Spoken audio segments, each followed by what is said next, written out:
meus irmãos, graça e paz. Vamos abrir nossas Bíblias em Filipenses 2, vamos ler do versículo 5 ao 8.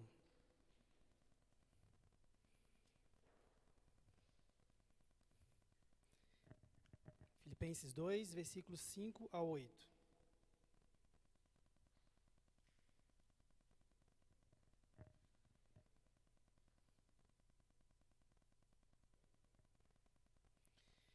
Vamos ler. Tende em vós o mesmo sentimento que houve também em Cristo Jesus, pois ele, subsistindo em forma de Deus, não julgou como usurpação a ser igual a Deus. Antes, a si mesmo se esvaziou, assumindo a forma de servo, tornando-se em semelhança de homens. E reconhecido em figura humana, a si mesmo se humilhou, tornando-se obediente até a morte, e morte de cruz. A igreja de Filipos foi fundada por Paulo na sua segunda viagem missionária, né? E desde então ela tem sido um grande instrumento de Deus na vida de Paulo, no que tange ao sustento financeiro. Temos essa informação quando ele estava lá na igreja de Tessalônica e em Coríntios também. E agora que preso em Roma, ele escreve para a igreja de Filipenses agradecendo os irmãos a ajuda enviada por Epafrodito, né? No entanto, apesar dessa igreja, ela ser uma igreja assim, que tinha uma visão missionária, que tinha um amor pelo Paulo, no sentido de sustentar ele nessa missão, essa igreja ela tinha um grande problema interno, né? E apesar de ser uma igreja generosa na obra missionária, havia conflito em comunidade, havia uma desunião na igreja, não havia unidade. Essa tensão aparece de forma clara em Filipenses 4:2, quando Paulo exorta aquelas irmãs Evódia e Síndique, né? Pedindo que vivam em harmonia. Paulo aqui, nessa passagem, de todo o contexto do capítulo 2, ele não quer apenas uma igreja ativa na missão, né, missionária, mas uma comunidade que vive em paz, refletindo o evangelho também nos relacionamentos. Nesses versículos aqui que nós acabamos de ler, o que mais me chama a atenção não é apenas a densidade teológica que existe, que é contido nesses versículos. Alguns autores falam que sobre cristologia é o texto mais profundo que o Paulo escreve aqui em Filipenses e até mesmo em outras cartas. E apesar disso, o Paulo utiliza teologia para tratar de assuntos pastorais. Apesar dessa doutrina tão densa, ele utiliza isso para tratar de atividades da igreja e principalmente sobre o relacionamento que a igreja está vivendo, né?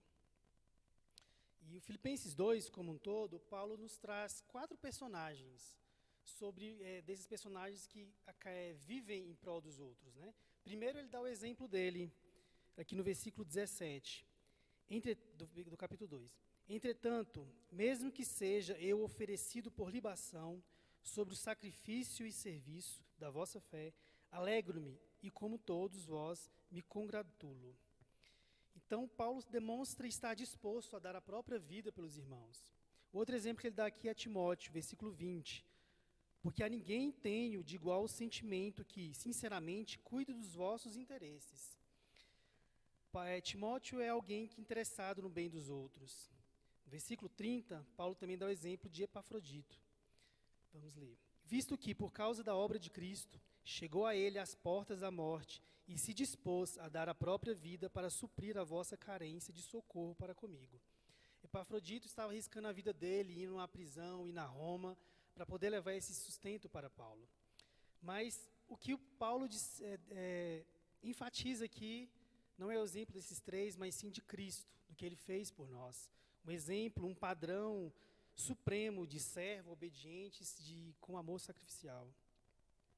Nos versículos 5 a 8, Paulo descreve a humilhação de Cristo, mostrando que o verdadeiro antídoto para os males da igreja, como dificuldades de relacionamento, tensões, fofocas, egoísmo, busca por destaque, é olhar para Jesus, seguir os seus passos, imitar o seu exemplo de humildade e serviço. Voltando para o texto aqui, versículo 5, tendo em vós o mesmo sentimento que houve também em Cristo Jesus. Alguma versão aqui está escrito atitude, em vez de sentimento? A NVI fala em atitude, não de sentimento. Mas atitude e sentimento são palavras diferentes. Eu posso ter atitude sem sentimento, posso ter sentimento sem atitude. E qual que é o correto? Qual que é o mais correto aqui? Ter sentimento ou ter atitude? O problema aqui é que Paulo utilizou uma palavra que não tem seu correspondente na língua portuguesa, né? Essa palavra aqui é frônesis. Essa palavra aqui ela é muito utilizada em todo o contexto da época da filosofia grega, onde que queria dizer sobre o ato justo, o ato bom. Aristóteles, quando ele escreveu o tratado dele de ética para o filho dele, Nicômaco, ele fez todo o tratado em cima dessa palavra frônesis, de tão importante que era naquela época, naquele contexto. E Paulo não está apenas corrigindo comportamentos superficiais, mas convocando os irmãos a uma transformação interior. Ele exorta a igreja a não se contentar com uma aparência de unidade, mas de desejar de forma sincera e profunda uma vida de harmonia verdadeira. Seu apelo é por uma conversão do coração que se manifesta em atitudes concretas e humildade. Mas o que é essa palavra frônesis que Paulo utilizou aqui? Sentimentos e atitudes são apenas aspectos dessa palavra. Frônesis é a realização de um ato bom, feita com a consciência de que se trata de um ato bom. E esse ato, por ser reconhecido como bom, é desejado. Há sentimento nesse ato. É o querer realizar este ato, realiza o ato e tem uma consciência de que este ato realizado é o melhor ato que poderia ser realizado. Não é apenas sentimento. Não é aquela ideia de que eu olho assim e falo assim, Jesus, eu quero carregar minha cruz. Eu tenho esse sentimento, eu tenho essa vontade, mas na minha forma prática eu não carrego. Eu ignoro tudo isso. Um exemplo aqui também não é só atitude.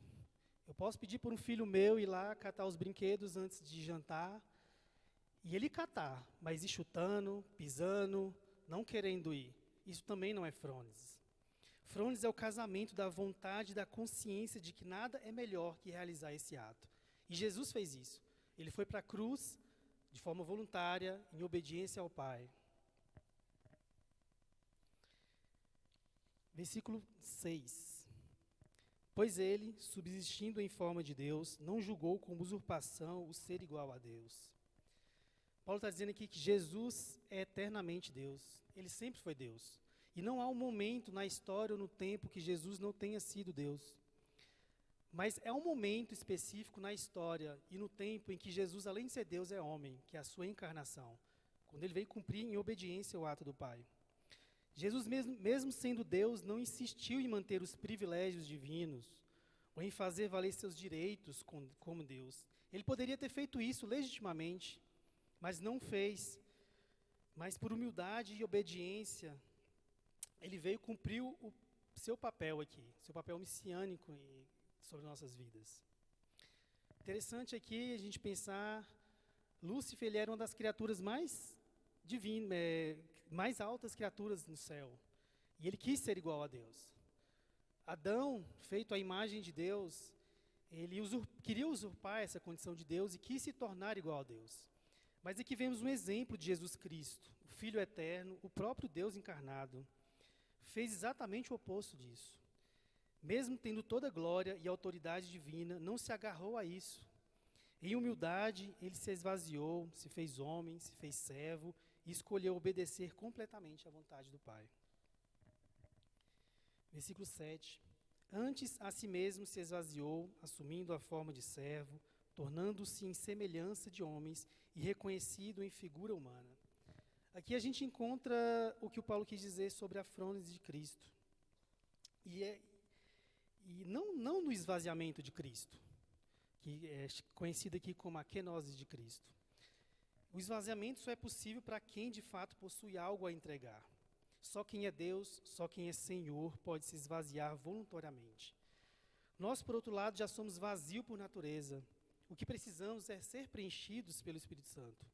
Não há como humilhar aquilo que já está em condição de humilhação. Jesus não foi esvaziado por alguém. Ele mesmo escolheu se esvaziar para servir. Foi uma ação consciente, amorosa e obediente para conosco. Então, a frônesis aqui, que Paulo está dizendo, é que ele assumiu a forma de servo.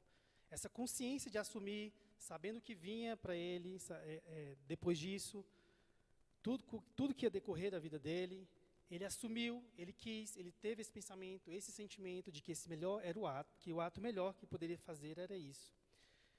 Jesus não poderia vir como Deus para servir. Para servir precisa ser homem. Ele precisou se esvaziar, ser homem para poder servir o Pai. Manjedoura, bacia com água, jumentinho, coroa de espinhos, cruz, dentre outros, são símbolos da vida de Jesus. Uma vida em que apenas serviu os outros, doentes, desamparados, pecadores, sem querer buscar recompensas. Paulo enfatiza que se você quiser resolver problemas de relacionamentos, deve parar de querer ser servido e começar a servir. Parar de querer ser o centro das atenções e colocar o outro sempre na sua frente. Versículo 8. A si mesmo se humilhou, tornando-se obediente até a morte de cruz. Jesus aqui dá mais um passo na sua humilhação. Ele tinha toda a glória e ele se esvaziou dessa glória. Ele veio por forma de homem, ele veio em forma de servo, morreu e morreu de uma forma mais humilhante que existia na época, uma morte de cruz. Ele mesmo se esvaziou. É claro que zombaram dele, que foi alvo de perseguição, ódio, chamaram de beberrão, endemoniado.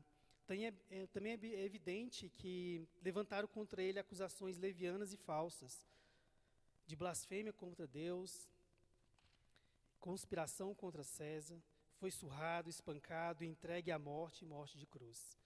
No entanto, ninguém tinha em si a essência e a autoridade para humilhá-lo, pois Deus continua sendo Deus, mesmo quando escarnecido pelos homens. Por isso, ele mesmo precisou se humilhar. Nada que fizesse com ele seria maior essa humilhação do que ele mesmo se humilhar. Jesus foi obediente ao Pai, ao projeto do Pai, ao plano eterno do Pai, de se entregar pelo outro, de entrar na história e morrer na cruz pelos nossos pecados. Ele não morreu porque fracassou, não morreu como uma vítima indefesa. Tampouco foi morto por ser alvo de uma conspiração, fosse do Sinédrio, de Roma e até mesmo de Judas. Ele morreu porque o Pai o entregou por amor, como está escrito em Romanos. Mas Deus prova o seu amor para conosco pelo fato de ter Cristo morrido por nós, sendo nós ainda pecadores. Aqui Jesus desceu todos os degraus da humilhação. A palavra de Deus fala que não há 1 centímetro no universo em que a tua glória não esteja lá. E em todo lugar no universo, sua glória está lá. Cientistas do último telescópio que a NASA lançou, eles conseguiram medir o diâmetro do universo, pelo menos até onde eles conseguiram, que é por volta de 93 bilhões de anos-luz. Só para vocês terem uma ideia, daqui na Lua tem menos de 1 segundo de ano-luz. É muito grande, é muita coisa. E a palavra de Deus fala que a mão criadora de Deus, Jesus, está em todo o universo, não há nenhum centímetro que ele não esteja. E ele deixou toda essa sua glória, deixou tudo isso, todos os seus privilégios, todos os seus direitos, para vir primeiro na forma de um zigoto, um embrião, de uma criança que necessitou do leite materno da mãe, para cumprir o papel dele em obediência. Essa é a frônese de Jesus Cristo. Ele veio cumprir a vontade do Pai, sabendo que o esperava, e mesmo assim, conscientemente, voluntariamente, se entregou por nós. E aqui, nesse texto, encontramos uma ordem muito simples, mas poderosa para a nossa igreja, para a nossa vida, para o nosso casamento. Cristo primeiro, depois o outro e depois apenas eu. Quando invertemos essa ordem, essa lógica, encontramos igrejas doentes, divididas, orgulhosas, encontramos vanglória, partidarismo, facções, falta de amor genuíno, falta de perdão, reconciliação, liderança autoritária ou fraca, murmuração, fofoca. O que Paulo quer aqui é que não sejamos apenas uma igreja missionária que cumpra de portas para fora o nosso papel, mas que também vivemos em harmonias porta para dentro. Para finalizar aqui, meus irmãos, busque a mente de Cristo, examine seu coração. Você tem buscado servir os outros, tanto na igreja como no seu casamento? Você serve seu cônjuge, você serve seus filhos, você serve no contexto onde você está inserindo. Peça para Deus o mesmo pensamento e desejo que houve em Cristo Jesus. Viva o Evangelho na prática. Sirva sem esperar retorno, promova a reconciliação. O Evangelho nos chama à humildade, à paz, e não ao destaque ou ao orgulho. Por fim, seja um exemplo vivo, como de Paulo, como de Timóteo, como de Epafrodito, mas acima de tudo, o exemplo máximo, Cristo Jesus, que morreu por nós. Vamos orar? Senhor, meu Deus, e é com muito temor, Senhor, que chamamos o Senhor de Senhor, porque no momento que a gente chama assim, devemos nos colocar como servo, e muitas das vezes não temos colocados como servo, Senhor. Nos dá uma mente de Cristo, Senhor, arrancando de nós o orgulho e planta em nós um coração, o desejo sincero de servir, amar e viver em unidade, seja aqui na igreja, no nosso casamento, família, no trabalho, que sejamos uma igreja cheia do Teu Espírito. Em nome de Jesus, amém.